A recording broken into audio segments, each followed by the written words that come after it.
Hello and welcome to another edition of the Cycle Breaker Parents Unite podcast. And I am so happy to introduce Anupa Roper, who is from the same place I'm from. We just found that out from Leicestershire. And she is a former teacher in primary schools and she is a children's author. And I came across Anupa because she has written an incredible book, which I'll let her talk about because it's just amazing. And as a cycle breaker parent and as a parent of 3 young children, so a girl, boy, Sparrowlegs, it really spoke to me and what I want for my children. Everything that you talk about, it's incredible. So Anupa, welcome. And please, can you tell us about your work and then maybe share with us about your book, please? Yeah, sure. So the whole sort of journey of Sparrowlegs, my business is called Sparrowlegs. It came about unintentionally, really, and it's based a lot around me, which makes sense in this Cycle Breakers series because it starts with us. Yeah, it was my journey. It's about the fact that I really struggled with my own body image. And as my children have got older, I've realized that it's definitely something I don't want them to struggle with. I don't want them to get to their 40s like me and realize all of the things they've missed out on because of the way that or the way they feel about their bodies. So yeah, so my first part of that was writing a children's book, as you say, called Sparrowlegs, about a sparrow who gets teased for what she looks like, but she realizes how amazing her body is and also that her beauty lays inside. So yeah, and now I'm putting together a course for parents just to help them really, like you say, to make a change, in how they deal with body image so that the future generations can feel happy in their own skin.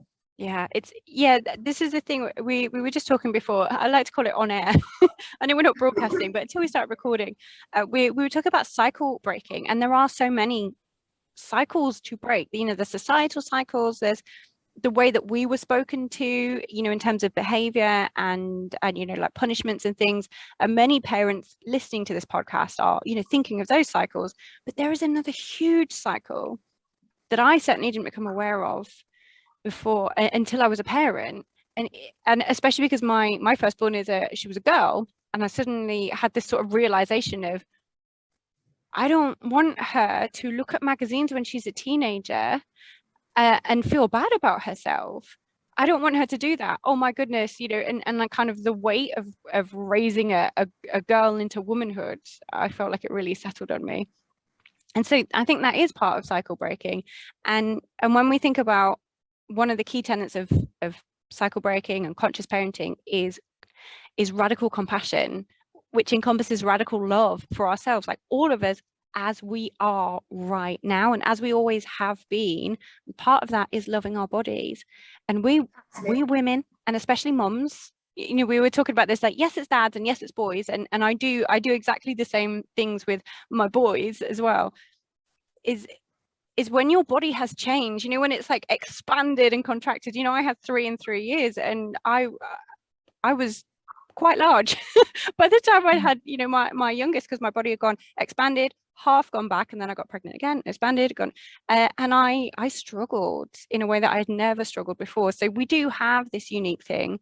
And I often talk about how I felt like I was like a fertility goddess when I was pregnant, even like 40, my boys were 41 and 3, and I remember at 41 weeks and 3 days I was utterly enormous, and I was like, look at me, I have a baby inside me, and society treated me like that.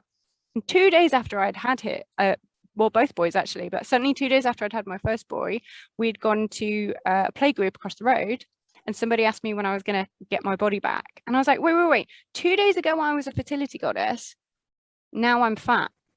Yeah, and I think that's the thing, isn't it? It's all this language and the messages that we receive, like you say, through society, but also within our own homes and the things that people say to us, the language that we use, and this sort of almost acceptance that this is our rite of passage, that women will go through all these issues, that as we go through puberty, that at school there will be a popular group that fit into the beauty standards, and then there'll be the girls that don't fit into the beauty standards, and they won't be as popular. And they like won't that media trope, with a girl, she loses her glasses and then she loses a couple of pounds, of course, because she has to, in this trope, and then they style her hair out, and then the guy falls in love with her. that kind of thing. And those messages are rife. Those messages on media are rife. And I think that's the thing, is why this is so powerful is because this cycle breaking occurs within our head. We can't control social media. We can't control what comes on our tellies. And let's hope that that catches up and that they do realise that actually those messages. This is the work that you do. You're advocating. I know you were, I can't remember her surname, Tilly from Strictly, I'm out Tilly of Ramsey. Yeah, and you were in the news recently talking about that, weren't you? Yeah, so I was on Talk Radio, and Tilly Ramsey, who is obviously Gordon Ramsay, the chef's daughter, a radio host, said that she was a little bit chubby, and it's obviously her father's food. Unbelievable. So I was on Talk Radio just saying, hang on a second, she's on a dancing program. She's on Strictly Come Dancing. She's on a dancing program. She's not there to have any comments made about her body. She's like 17, isn't she? Yeah, she's 19. She's 19. But in particular, to be slated about your appearance when it's nothing to do with what she's there for. So she wrote a really nice response and said, you've turned something positive into something negative. But it does break my heart because she still is only 19, and that will stay with her, those words, that whole experience. But it will stay with all the other 19-year-old girls and younger girls who were watching that and seeing that and internalizing this people judges, and particularly men. And I know it's not all about that, but like this is an older man. What is he, in his 50s or 60s? Yeah, in his 60s, talking about women's bodies in the news. Like it's just not on. So yes, thank you for fighting that fight for us. Yeah, and when you say that, it's almost like, again, how many times have we seen that happen? How many times have we seen some old guy in particular comment on a young woman's body? We've seen it. So there's many shades of why it's not acceptable, isn't it? So so there you go. But yes, I think like all of these things, the best place to start is within our homes. And I was saying to you, it's not about perfection, this cycle breaking. I was saying even I am at the beginning of this journey, because it's only this last year and a half that I'm focused on body image for the young. And it's an 80-20 thing. I can 80% of the time I do the right things, say the right things, but it doesn't mean it's perfect within our household. But it's about being clued up, isn't it? It's about knowing in your head what is right and what is wrong. But also it's knowing that when we say like get it wrong, and that's one way of saying it, when we say the thing, like the knee-jerk thing, because we can't be conscious all the time, and if we try, our heads will explode and we will burn out. But how powerful for our kids, one, to know I don't have to be right all the time. I mean, that bleeds into education, into whether they sometimes lose it with their big feelings, whether they say things and then also and they say, actually I didn't mean that. And they have a right to take something back, or to say, I'm sorry I exploded. I'm having a really tough day. I love you. They have the opportunity to do that because we have shown them that you don't have to be perfect. And if we are always perfect and say the right thing, and they inevitably don't because they're human, then they learn, I can't be imperfect. So actually, I think we have a duty to stop it up sometimes. Yeah, and also, celebrate it. Yeah, and also we are part of that cycle, aren't we? So we've been through that trauma. We're still sort of, we're still fixing ourselves, and we're not going to be completely fixed. We're always, like you say, we're human. It's just a journey where we move forward a little bit every day, week, month, whatever. I think it's all about just positive progression, isn't it? And when it comes to body image and the things that I talk about, they're really simple things, but it's just awareness. We can't be aware of every single topic. I think it's quite powerful, like to be able to say, I don't know, so say, I know you're going to give us four of your best tips, which are great, by the way, but to be able to say, I just said something really bad about my body, and I'm not subscribing to that anymore, because I know yours are, or did you say 11 and 12? So you can speak to your kids like this. Like my kids wouldn't get it. But even with the kids, I will say to, maybe I'll say something a bit sharply, and then I'll say, actually, hang on a minute. I spoke to you in a way that I don't think I should have. Would it be okay if I have another go? Because what I would like to say is, please, could we, blah, blah, blah. And to say, hold up, I just put my body down there. And I don't want to subscribe to that thing about, how we're down on our bodies. So I'm going to just change that. Hang on a second. and then reframe it and say, my body is really powerful and I love it. And for us to model that, that is cycle breaking. And you can't do that if you're perfect all the time. So I think there's some perfection in the imperfection, isn't there? There is. And I think, I mean, that's a perfect one for body image, isn't there? Perfection and imperfection. And it's just about bringing that awareness, isn't it? That's all it is. It's like you say, we are going to stumble, but it's about knowing and having that knowledge that, oh, I remember that being said, and actually that's not going to help my children in terms of their body image. Yeah, I guess when you think about it, like we talked about this, with the media, and I know we're not going into that today, but we have kind of been indoctrinated with this. You were talking before about, of course you have to be down on your body because that's what it means. That's part of what it means to be a woman, or, actually it's just the same as a man, but it's just different body images, isn't it? Like you always have to be really muscly. You always have to be really, really strong. Well, what if you're not? Are you less of a man? Well, no. Yeah, and I know, and I've spoken about this sort of beauty standard that literally probably spans about 5 years of our lives. So the only time we would even have a possibility of fitting into this beauty standard would be maybe in our 20s, when we're fully grown, when our body has completely developed, we haven't had children, all of those things, because we are maybe going to get stretch marks, because we are going to get acne when we are younger years, because all of those things are natural. But it's like we're not allowed. Do you know what's really interesting is it's cultural as well. It's like that North American, North European, because I remember reading something, in fact, not long after I'd had my first child, and I had the stretch marks and all of that stuff, and was kind of maybe coming to peace, just learning to love myself as I was in this, I was going to say new body, but it's not, this version of my body that it evolved to. Yeah. But it was about something in a culture where, this is actually a bit mean, but it was one of their put downs was, may your breasts never go downwards, or something like that was the translation. And it meant, may you not get older. It's like a put down, it's an insult. Like, may you never get older and grow into your womanhood is what they would say if they were arguing with people, because that is the standard of beauty in that culture. Is the saggy boobs and the wobbly, and so many fertility goddesses in depictions throughout archaeology have bumps and lumps, and that is beautiful because it is. Okay, so but I know we could just talk about this for hours. It's wonderful. I mean, it is wonderful. So you had your 4 things. So I wanted to ask you, so if people are listening to this and they're thinking, yeah, that's not right. Yeah, that shouldn't happen. And yeah, I don't love my body as much, or I struggled after I had children, or I do not want my child. This is a common refrain that I hear in many different contexts. I never want my child to feel the way that I did when the parent shouted, or when they felt alone, or when they look at their body in this context. What advice do you have for as kind of people starting this journey of so definitely our own cycle and helping our children to not take on that cycle? Exactly that. I mean, obviously I do a lot of work about how we can support our children, but today it's about breaking that cycle. So it's thinking about us and where we start, so first of all, we have to strip it right back to our own biases. That's number one. What are our biases? Do we look at other people and go, wow, she's big, or oh, isn't she really skinny? She might have an eating disorder, and it's not wrong. This is the thing as well, that often when I've talked about these things, people seem to feel really guilty and they go, oh gosh, I do that and I think that. It's okay.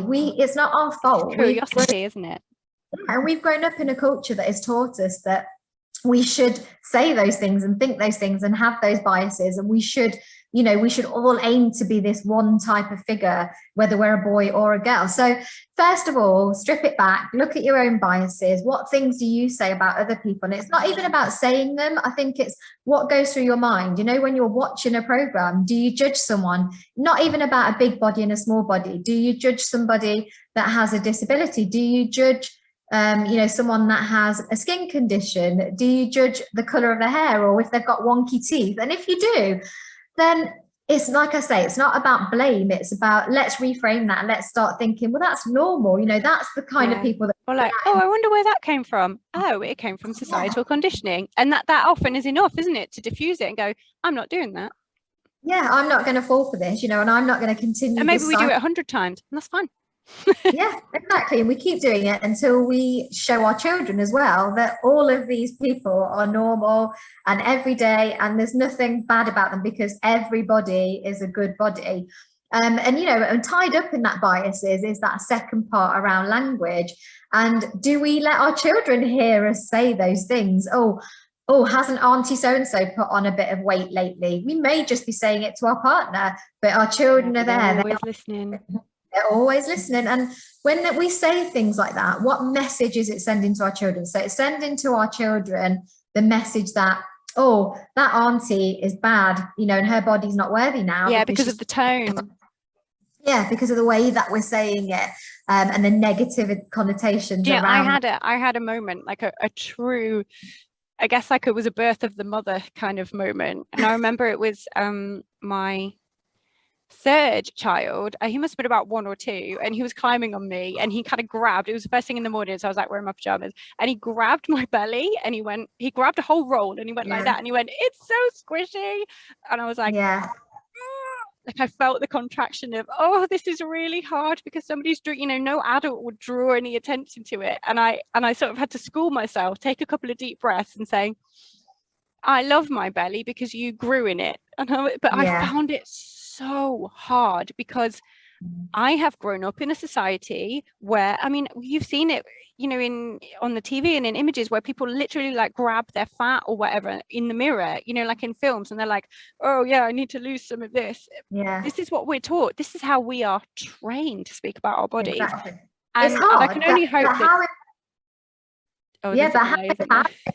How empowering that you. It was. I was quite emotional afterwards. I'm actually a bit emotional remembering it because I remember having that moment where I was like, I have a choice here to speak about myself badly or to actually do the harder thing, which is to tell my child, oh, I am getting emotional, I love my body. Yeah. Yeah, actually, exactly. That's it. That's the end, isn't it? I love my body. Yeah, and actually, when you think about it, at that age, they have no idea that that is a negative thing. It's us teaching them, it's media teaching them as they go through the years. So him saying that perfectly shows you that at that age, they don't even see that as a negative trait. And actually, my daughter, she will say stuff like this, she would like trace the stretch marks. So she'll be like, this is where I was in your tummy. And then my other one is like, no, I did that one because I was a big baby, because blessing me was. Yeah. I have some funny pictures. And they love it. They're proud of it. And I know other people have, like if you've seen those tattoos where they turn it into like tiger stripes or something, it's a radical act. Yeah. That's radical compassion. And actually, exactly. And I wrote a blog the other day about, like sort of our post body, our post baby body. And in there, I said, if we changed it, and like you say, we called them our tiger stripes instead of stretch marks, and we didn't say saggy boobs, but we said, the boobs that fed our children or whatever. If we changed the words that we used, we wouldn't see those as negative things because the words are themselves negative. So the second thing, like I say, is language. In fact, I will put that blog in the show notes so people can always. Yeah, cool. Yeah, so that's sort of about our, language around our bodies. But that links nicely to our third point, which is about our relationship with food. And actually, language very much relates to, food as well, how we talk about it. We'll talk about our relationship with food in a minute. But how do we talk about food? Do we say, oh, that's a good food and that's a bad food? Because are we putting a moral value on food? Because why is a chocolate bar any worse than broccoli? They both like how they do red, amber, green traffic lights on food. It's like, oh no, that's and they both have their value. And the thing is, as long as we are teaching our children that it's all within balance, and obviously we're not going to eat chocolate bars for breakfast, lunch, and dinner every day. But if we feel like it, and it's a Tuesday, because again, think what culture has taught us. We're allowed to eat chocolate and drink wine on a Friday and Saturday, but God calories forbid, don't count on holiday, that kind of thing. Yeah, but God forbid you have chocolate and wine on a Monday, but that's not the message we want to send to our children. I don't want my children to be drinking wine, but but I just think it's crazy how we ourselves really need to strip it back and think, what are the messages I had? What language did I hear? Oh, we can have a treat. because, you know, it's like you say, especially like within it. And women, you know, you often hear with mums, or, you know, I luckily didn't grow up in a household with that type of language, because in my culture, I mean, my background is a Hindu culture, and in my culture, food is all about love, and we would never restrict what we eat. If anything, it was sort of more gluttony. You know, it was like the richer the food, the more love there was. So I never really experienced that, but I know friends that did. And you hear of, you know, mums that maybe go, oh no, I can't have that cake because I had some chocolate earlier. Why can't you have another cake? Where's the rule that says, and in that way, what language are we showing our children that that's a bad thing to do? And if they do that, then they're a bad person because they've done something that they shouldn't do. So yeah, it's definitely thinking about the language with food and our own relationship with food. Do we restrict ourselves? Do we binge? Punish ourselves? Do we punish ourselves when we've eaten something that we think we shouldn't because it's Monday morning and we shouldn't have something on a Monday, you know? And it's about retraining ourselves. And I mean, I'm not going to sort of sell to everybody intuitive eating. It's not something I know enough about to be able to talk hugely about it. But in the time that I've been doing this work, it makes sense. The intuitive eating thing makes sense, because it's not about really looking into it and having to stick to certain things. It's about just realizing that your body often tells you when you're hungry. It often tells you what type of thing you want to eat. Is it something nourishing? Is it something comforting? Is it something just because it's fun and because you want to, you know? Because imagine this as well. This is a scenario that I think would happen up and down every country, is mums at parties or even their own children's parties who won't have the cake. Oh, I'm being good. I'm not having any. I'm being good. Yeah, that's the thing. I'm being good. Yeah. Not for me. I'm being good. I won't. Everybody else is like, oh, well, I'm not. Yeah. Again, you're like, it's a value judgment, isn't it? Yeah. And you hear that all the time. I'm going to be naughty. I'm going to have a slice, you know, and it's like, really, it's just a piece of cake. But also then, you know, there's a flip side. You said something a minute ago that made me think, you know, people who are like, well, I'm going to eat that. And, you know, I don't doubt I've done this before. And they're like, oh, I have to work that off. Like, I have to work that off in the gym. And then going to the gym becomes about powering your body to burn off the cake, not about I love my body and I want to make it strong. It's about punishment. And then we're basically treating ourselves terribly, because we would never say to, like, I would never say to you, Anupa, put that down or you're going to have to go to the gym and I'm going to make you, because it would be breathtakingly rude. And yet we treat ourselves like that. We treat ourselves like that all the time.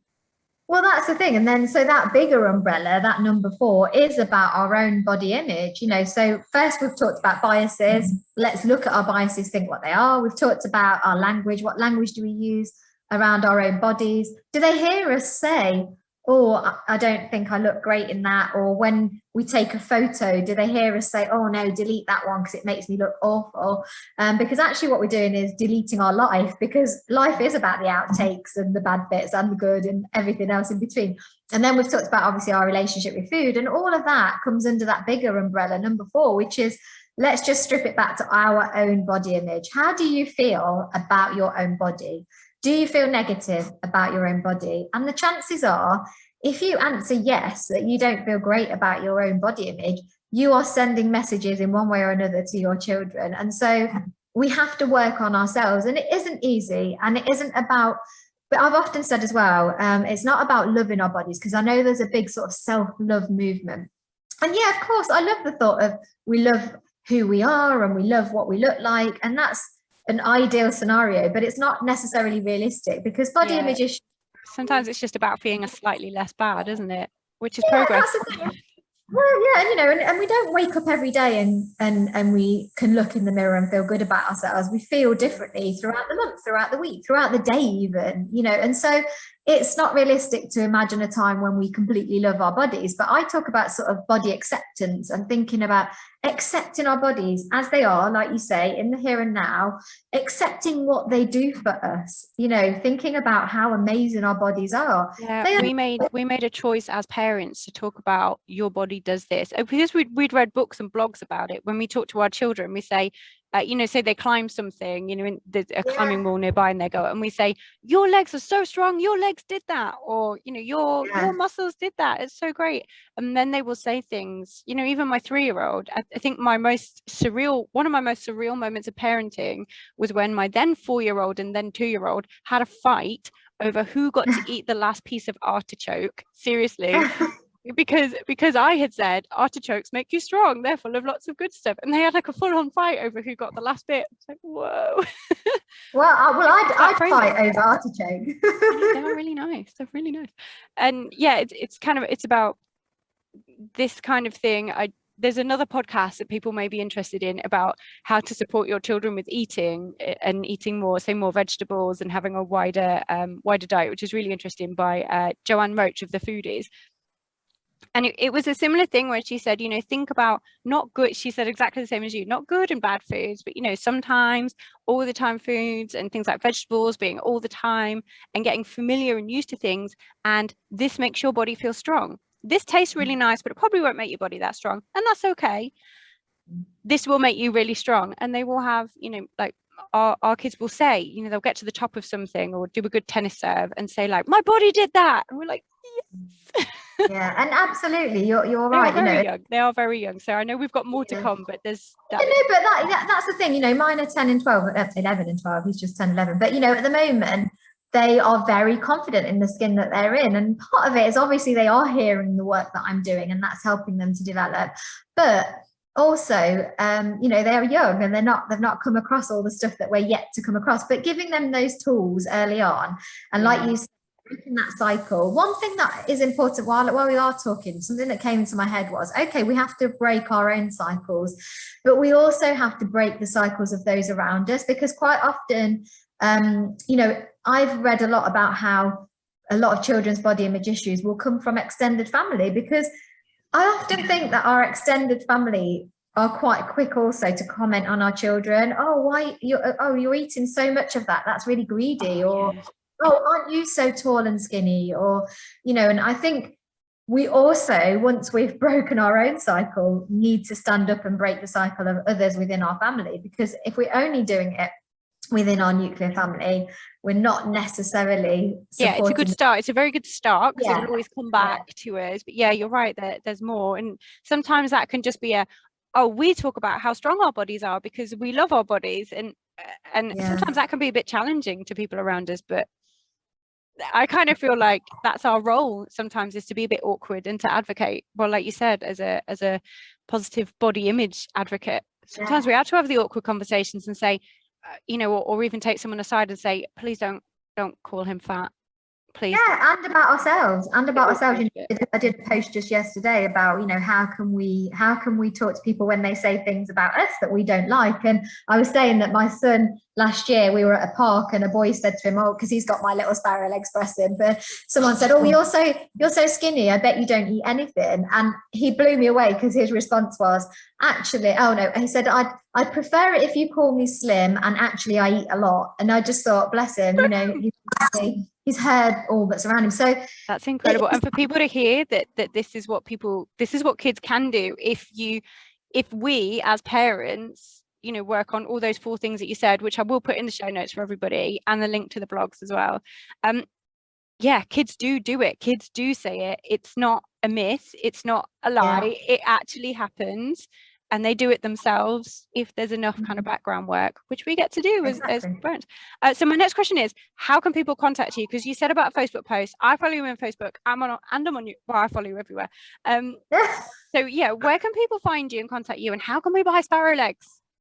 So yes, I am Miss Sparrowlegs on Instagram. On Facebook, I've got a Sparrowlegs page, but I've also got a group which you are more than welcome to join, a lovely community of parents, carers and teachers, where I'm hoping to support them a bit more.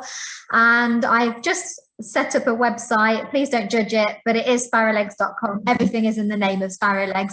And my book is available on Amazon, and it's ideal for under 7s, I would say, because it's quite a simple message, but it's just about starting those conversations. And can I get it as an ebook? You can't actually, no. You know what? Because I might get my mum to post it. I'm going to get my mum to post it. I know I need, well, the thing is, I wasn't intending on becoming a children's author. So all of this is so new to me. I was like, what do I do? How do I get it on Amazon? How can I get it out there to the world? But This is, for me, it's the amazing thing. This is why, because there's so many people who do, positive body image work and advocacy, but I just really love how you started with this, I have this mission, I want to share this, and it's growing and growing and growing. And that's why I think that's why I was so drawn to you, because it's organic and it's, well, mission led sounds a bit twee, but that's what it is. It's like, it is, I had message. this, exactly, I've got this passion, I've got this mission, and I have to do it in whatever way. And actually, talking about my book being for under sevens, one of my, which fits again with completely with the cycle breaking, one of my main aims is that we start this work really early on. It's not about fixing, it's about breaking that, because it's similar with the kind of the other behavior side and raising our kids up. I don't know if you do know, my 6-week program of the parenting workshops is called Raise Them Up, and we need to I say we need to, and I guess there is a bit of there is a need, but also we get to raise them up. And if we raise them up before they hit, say, the teenage years, in all senses, to be able to say, actually, can you refer to me in this way, because skinny is not a polite term and I'm not accepting it. So if we teach them to have boundaries, I have to talk about my daughter, like I don't want her to be a teenager and in her early adulthood and unable to get out of situations with people who are in her space. That starts now. When she's 6 and she said, actually, don't touch my body like that starts now. Exactly. When it's all linked. Yeah, and when you think about it, when do body image issues occur? When they are going through puberty. Yeah, and also that marketing is directed to kids in puberty, and it's too late by then. It's too late by then. So I think, like you say, like, get those messages out there. Let's help them and support them so they don't have those same cycles as we do. Because I definitely got to my late 30s, early 40s before I can hand on heart say, okay, I don't love myself all of the time, but I don't focus on my appearance. I accept my body for what it is, what it does for me, how amazing it really is. And it's wonderful if the next generation get there in their teens or 20s. And I guess there are things that we can do for our teenagers when they're being having all of these messages fired at them, or people in their 20s and 30s. But if we get them early, if we break the cycles, if we be the brave adults who say, in the name of my child and because I deserve respect, it stops here. The ripples of exactly.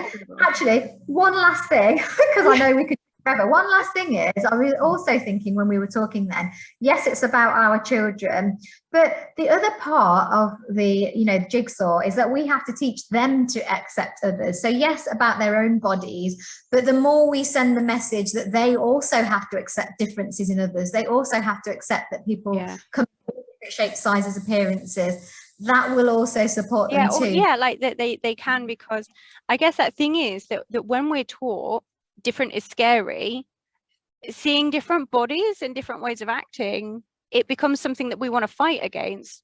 It's all part of it, isn't it? And that's why what you were doing, challenging people who treat people badly because of their body, we get to challenge it. Exactly. And then our children being able to stand up for their peer group and their friends. If they can't do it themselves, let's be a good friend and help them to say the thing that they can't, which is what I was obviously doing, is, speaking up for somebody on media that was being slated for the way that they look. And so if our children can do that for their friends, if everybody can just learn. This is the thing about ripples, isn't it? If our children do that, then maybe your son, if somebody says something to your son and they're not, in a place where they're strong enough to say it, he can say, do you know, that was really rude. Don't talk about people's bodies like that. And then that empowers that person, who then goes, it's just incredible, isn't it? Actually, having said that, I know we're needing to go, but my daughter is 12, and actually she's already put forward to like the PSHE leader in her secondary school, because she's now year 8, to do a positive body image assembly. So she's going to be doing an assembly in school. Goodness, spreading the word. She's to write a book, and she's all on board with all of this. I think it's great, mummy, what you're doing. And so they see the ripple effect just within my home. Within the last year and a half, I definitely see a change in the way my children speak and the way they think about things. And so if it's happening in our household, it can happen in all the other households. And then it might go back to all those other households with the kids who go to assembly. Yeah, we just got to keep sharing it, keep sharing the word. Thank you so much for your time. I just want to say to everybody who is either watching this on the YouTube channel or listening to it on the podcast, everything that we talked about. So the 4 main points, because I know what it's like when you listen to podcasts, when you're doing stuff, all the 4 main points and the blog and all of the links are going to be in the show notes. So you don't need to remember anything. You can just click through. Anupa, thank you so much. No worries. We'll have you on again sometime soon. It's wonderful. Yeah. Bye-bye. See you soon. Brilliant. Take care. Bye.